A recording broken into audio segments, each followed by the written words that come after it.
उल्हासनगर शहरामध्ये अनेक ठिकाणी गुन्हेगारी ही सातत्याने वाढतच आहे। आपण पाहू शकता की उल्हासनगर शहरातील कॅम्प नंबर 4 येथील संतोषनगर मध्ये काही जे असामाजिक तत्व आहे ते हातामध्ये नंग्या तलवार आणि दांडके घेऊन हे कुणाचा तरी शोध घेत आहेत। सदर ही जी शोध आहे हा कुणाला तरी मारण्यासाठी आहे, जीव मारण्यासाठीच आहे। कारण यामध्ये जो तरुणांचा जो ताफा आहे तो मोठ्या संख्येने आहे।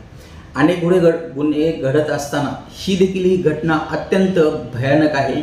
सदर या घटनेची माहिती होताच उद्धव बाळासाहेब ठाकरे गटाचे जिल्हाध्यक्ष धनंजय बोरारे आणि त्यांच्या पदाधिकारी यांनी विठलवाडी पोलीस ठाण्यामध्ये दाखल होऊन सदर बाबतीत तक्रार केलेली आहे। सोबतच आता यापुढील जी कारवाई आहे ती पोलीस प्रशासनाने करणे अत्यंत गरजेचं आहे। कारण की अशा प्रकारची ही गुंडशाही आणि एक भयानक प्रकार आहे।